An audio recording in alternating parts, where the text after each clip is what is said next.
اعوذ باللہ من الشیطان الرجیم بسم اللہ الرحمن الرحیم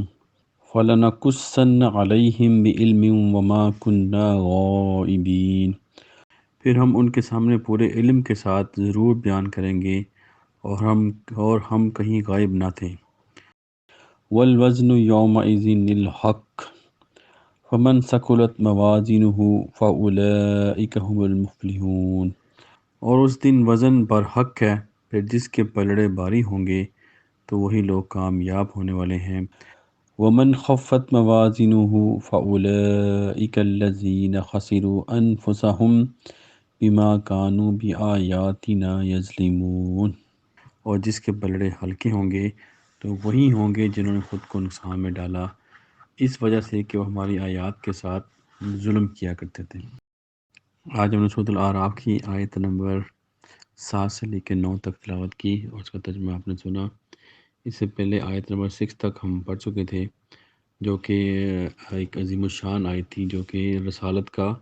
ایک فلسفہ بیان کیا گیا کہ رسالت کا مقصد کیا ہے، اور یہ جب ذمہ داری رسول کو ملتی ہے تو اس کی کیا ذمہ داری ہے اور کیسے اللہ تعالیٰ اس کی پھر باز پرس کریں گے۔ تو اس میں جو پہلے جو بتایا اللہ تعالیٰ نے کہ ہم رسولوں سے ضرور پوچھیں گے، یعنی کہ جو فرسٹ جو ریسیور ہیں جو اللہ کے پیغام کا، وہ رسول ہے وہ اللہ کے جو پیغام وہ ریسیو کرتے ہیں سب سے پہلے اللہ سے، اللہ کے ذریعے سے اللہ کے فرشتے کے ذریعے سے، جو فرشتے ہیں وہ اللہ کا پیغام رسول تک پہنچاتے ہیں اور رسول اس کو ریسیو کرتے ہیں اور اس کے آگے پھر وہ اپنی امت کو پہنچاتے ہیں۔ تو سب سے پہلے رسولوں سے پوچھا جائے گا کہ انہوں نے پیغام پہنچایا اور اس میں وہ کیسے پہنچایا، انہوں نے اپنا اس کا پیغام کا حق ادا کیا، یہ ان سے پوچھا جائے گا۔ اور اس کے بعد پھر جو جن تک بھی پیغام پہنچایا گیا ان سے پوچھا جائے گا کہ انہوں نے پیغام کو ریسیو کیا جو نبی نے پہنچایا۔ تو اس کے بعد پھر جو تیسری گواہی ہے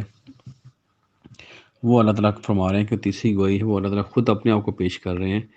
کہ آیت نمبر 7 میں، اور پھر ہم ان کے سامنے پورے علم کے ساتھ ضرور بیان کریں گے اور ہم کہیں غائب نہ تھے۔ یہاں پہ جو اللہ تعالیٰ کا جو سسٹم ہے جو اللہ نے بنایا ہوا ہے، جو کہ وہاں پہ ہمیں جو ہمارے اعمال ہیں وہ دکھا دیے جائیں گے۔ ایک تو لکھنے کا ہمیں ملتا ہے کہ جو فرشتے جو ہمارے رائٹ اور لیفٹ سائڈ میں وہ لکھ رہے ہیں۔ دوسرا جو اللہ کا جو نظام ہے جو ہمیں قرآن جی کی آیتوں سے ملتا ہے، پتہ چلتا ہے کہ اعمال کو ان کے سامنے دکھا دیا جائے گا۔ تو اس کو سمجھنا آج کل کے دور میں ہمارے لیے بہت زیادہ آسان ہے کہ آپ دیکھیں جو CCTV کیمرہ سسٹم ہے جو ریکارڈنگ کرتے ہیں، اس میں دیکھیں پوری جو چیز ریکارڈ ہو جاتی ہے، تو کوئی بھی آپ 1 سال کی 2 سال کی جتنے مرضی سالوں کی آپ جو ریکارڈنگ دیکھ سکتے ہیں۔ تو یہ آج کل کے دور میں اس کو سمجھنا بہت آسان ہے کہ یہ ریکارڈنگ دینے کے بعد کوئی بھی اپنے اس عمل سے جو اس نے کیا ہو، جو اگر کسی نے چوری کی ہے وہ کیمرہ میں اس کا آ گیا ہے تو وہ انکار نہیں کر سکتا اس سے کہ میں نے نہیں کیا۔ اسی طرح اللہ کا جو نظام ہے وہ ایک زبردست قسم کا نظام ہے کہ اس میں کوئی بھی انسان اپنے کسی بھی عمل سے وہ اس کو انکار نہیں کر سکے گا۔ یہ تو تھا۔ اب دنیا کی جو آپ ٹیکنالوجی اس کو آپ ایگزامپل سے آپ کو سمجھ آ گئی، لیکن اس سے جو ایڈوانس جو آپ کہہ لیں کہ اللہ کی طرف سے جو سسٹم ہے کہ یہ تو ظاہر سسٹم ہو گیا، اس کے بعد لیکن کوئی بھی ابھی تک سسٹم ایسا نہیں آیا اس دنیا میں جو بتا سکے کہ انسان کی نیت کیا ہے، اس کے اندر کیا چل رہا تھا، اس کا اصل میں ارادہ کیا تھا۔ یہ پھر تو جو اللہ کا نظام ہے نا، یہ پھر وہاں پہ بتائے گا، جو اللہ کا علم ہے اس کے ذریعے پھر اس کی جو نیت ہے وہ بھی ظاہر کی جائے گی کہ اس کے پیچھے اس کی نیت کیا تھی۔ جو بھی چھپی اس کے سینے میں جو بھی چھپا ہوگا اس کو پھر اللہ تعالیٰ ظاہر کریں گے۔ یہ جو نظام ہے کبھی تک اس زمین میں ابھی تک کوئی بھی انسانوں نے ایسا کوئی نظام نہیں بنایا کہ وہ کسی بھی انسان کی نیت کو چیک کر سکے۔ تو یہ جو نظام ہے اللہ تعالیٰ وہاں پہ ظاہر کریں گے انسانوں کی نیت کو۔ تو یہ پھر اللہ تعالیٰ بتا رہے ہیں کہ یہ جو پہلے تو رسولوں سے پوچھا جائے گا، اور رسولوں کے بعد پھر جن تک یہ پیغام پہنچایا گیا یعنی کہ امتی، کہ انہوں نے پیغام کو ریسیو کیا، اس پہ عمل کیا کہ نہیں کیا۔ اور تیسرا جو اللہ تعالیٰ خود گواہی ہے، جو اللہ تعالیٰ کا نظام ہے، اللہ تعالیٰ کا جو سسٹم ہے، وہ بتائے گا کہ اس انسان دونوں کی نیت کیا تھی، کہ رسولوں کے اندر کیا تھا، اور جو سنانے والے تھے ان کی نیت کیا تھی، اور سننے والوں کی نیت کیا تھی، اور انہوں نے پیغام پہنچایا کہ نہیں پہنچایا، اور انہوں نے ریسیو کیا کہ نہیں ریسیو کیا کہ نہیں کیا۔ یہ جو ہے اللہ کا نظام ہے پرفیکٹ۔ تو اس دن جو ہے یہ گواہی جو ہے اللہ تعالیٰ کی طرف سے دی جائے گی، اللہ تعالیٰ کے سسٹم کی طرف سے، اور کوئی بھی اس سے انکار نہیں کر سکے گا۔ آیت نمبر 8 جو ہے اللہ تعالیٰ فرما رہے ہیں کہ اس دن وزن برحق ہے، پر جس کے پلڑے بھاری ہوں گے تو وہی لوگ کامیاب ہوں گے۔ تو یہ اعمال کا جو وزن ہے یہ وہاں پہ کیا جائے گا۔ اس کی کیا کیفیت ہے، وہ کیا سسٹم ہے، یہ ہمیں ایگزامپل کے ذریعے سمجھایا گیا کہ وہ ترازو ہے، جیسے ہم کوئی چیز تولتے ہیں تو ابھی ترازو تو آپ دیکھیں بہت لیٹسٹ قسم کے ترازو ابھی آ گئے ہیں کہ وہ ابھی پہلے تو پلڑے تھے رائٹ اور لیفٹ سائڈ پہ، ابھی تو کمپیوٹر سسٹم آ گیا ہے، آپ کوئی بھی چیز اوپر رکھیں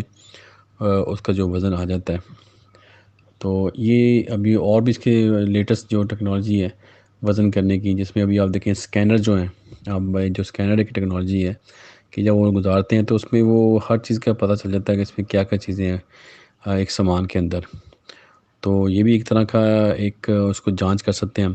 کہ اس میں کیا کیا کوئی ممنوع چیز تو نہیں ہے کسی بھی سامان کے اندر۔ تو یہ لیٹسٹ ٹیکنالوجی تو انسان اس کو ڈیولپ کر چکے ہیں کہ کوئی بھی اگر کوئی آدمی ڈرگز لے کے جا رہا ہے تو وہ بھی ایک اسکینر کے اندر آ جاتی ہیں۔ تو اسکینر جو ہے وہ اسکین کر دیتا ہے کہ اس میں کیا کیا چیزیں ہیں، کون کون سی قسم کے اندر اس کا جو سامان ہے وہ اس کے اندر ہے، اور اس میں کوئی جو ممنوع چیز ہے وہ اسی ٹائم پکڑی جاتی ہے۔ تو یہ جو اللہ کا نظام ہے یہ وہ اعمال کو تولنے والا، یہ آپ اس چیز کو سمجھ سکتے ہیں کہ وہ بھی اسی طرح کا نظام ہے کہ جس میں جو حق اور باطل کی ایک کہہ لیں کہ جو ایسا سسٹم جو حق کو الگ کر دے گا اور باطل کو الگ کر دے گا۔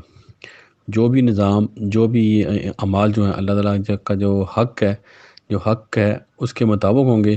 وہ اس کو الگ کر دے گا، جو ناحق ہوں گے اور جھوٹ پہ مبنی ہوں گے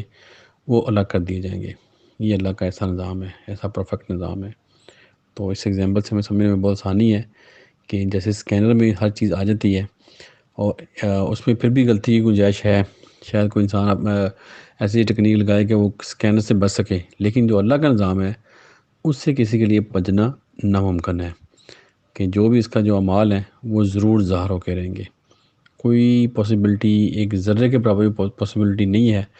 کہ اس کو وہ چھپا سکیں۔ جیسا کہ سورۃ اللقمان میں اللہ تعالیٰ فرما رہے ہیں، جب حضرت لقمان جو ہے اپنے بیٹے کو نصیحت کرتے ہیں کہ اے میرے بیٹے کہ جو بھی عمل ہے چاہے وہ رائی کے دانے کے برابر بھی ہو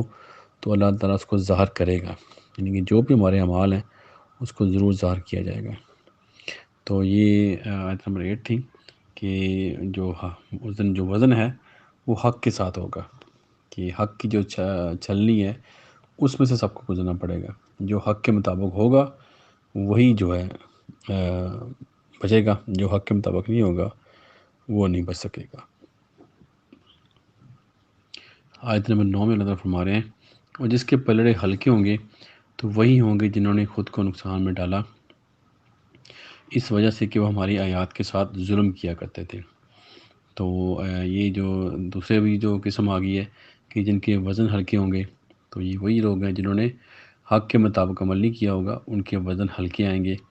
اور وہ جو اللہ کا جو سسٹم ہے اس کو پاس نہیں کر سکیں گے۔ دنیا میں انہوں نے پاس کیا ہوگا جو بھی انہوں نے سفارشیں کی یا جو بھی انہوں نے اپنے تعلقات یوز کیے، اور گناہ کرنے کے بعد انہوں نے اپنے آپ کو بچا لیا اپنی پاور سے یا اپنے تعلقات یا اپنے جو بھی ان کا سسٹم میں انہوں نے دخل اندازی کی اور اپنی مرضی کے قوانین بنائے، یہاں سے تو وہ بچ سکتے ہیں، لیکن وہ اللہ کا جو نظام ہے اس میں ضرور پکڑے جائیں گے۔ وہاں پہ ان کا کسی کا بھی وہاں سے بچنا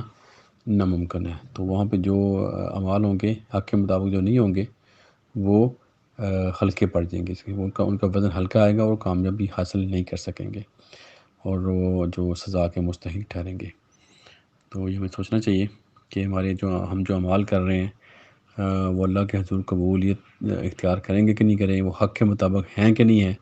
یہ ہمیں سوچنا اور سمجھنا ہے۔ اور اس کے لیے اللہ تعالیٰ نے جو کتاب نازل کی قرآن، اس کو ہمیں پڑھنا چاہیے اور اس پہ عمل کرنا چاہیے۔ اور یہ جو لاسٹ پارٹ ہے اس آیت کا، آیت نمبر 9 کا، کہ وہ ہماری آیات کے ساتھ ظلم کیا کرتے تھے۔ ظلم سے مراد یہ ہے کہ جو جس چیز کی جو جگہ ہو وہاں سے اس کو ہٹا دینا، ایک جو اس کی جو جو جو کہہ لیں کہ جو اوریجنل پلیس ہے وہاں سے اس کو ہٹا کے دوسری جگہ پہ رکھ دینا، یعنی کہ ایک انسان کا جو حق ہے اس کو حق اس کو نہ دیا جائے، اس کی جگہ دوسرے کو اس کو حق دے دیا جائے، یعنی ایک انسان سے چھین کے جو اس کا حق ہے اور وہ دوسرے انسان کو دے دیا جائے، یہ ظلم ہے۔ تو یہ ارادہ ہمارا کہ جو ہماری آیات کے ساتھ ظلم کیا کرتے تھے، یعنی کہ جو اللہ نے احکامات قرآن میں نازل کیے ان کو چھوڑ کے انہوں نے اپنی مرضی کے جو اس کو چینج کر دیا یا اس کی شکل چینج کر دی۔ جیسے آپ کہہ لیں کہ سود ہے، سود اللہ نے حرام کیا ہے، تو اس کا اب نام چینج کر دیں لیکن اس کی شکل وہی ہو، اس کا جو طریقہ کار وہی ہو، تو اس کو ہم ظلم کہیں گے۔ اس کا نام آپ نے پروفٹ رکھ دیا یا کوئی اور نام دے دیا اس کو، لیکن اس کی جو اوریجنل چیز ہے، جو گناہ، وہ سود کے اندر ہی آئے گا۔ جو اس کی باقی سب اس کی جو چیزیں وہی جو اس کی اسپیسیفکیشن ہے ساری سود والی ہے، لیکن اس کا آپ نے اس کا نام چینج کر کے کچھ اور رکھ دیا، تو یہ اللہ کی آیات کے ساتھ ظلم ہے۔ تو اس کو پھر اللہ ہمارے کہ جنہوں نے اللہ کی آیات کے ساتھ ظلم کیا ان کے پلڑے بھی اس دن ہلکے ہوں گے اور وہ بھی سزا کے مستحق ٹھہریں گے۔ اللہ تعالیٰ ہم سب کو قرآن پڑھنے کی، اس پہ عمل کرنے کی توفیق عطا فرمائے، اور اللہ تعالیٰ ہم سب کے گناہ معاف فرمائے، اور جو بھی دنیا میں بیمار ہیں ان کو سب کو شفا دے، جو فوت ہو چکے ہیں ان کی مغفرت فرمائے، آمین۔ جزاک اللہ خیر، صدق اللہ العظیم۔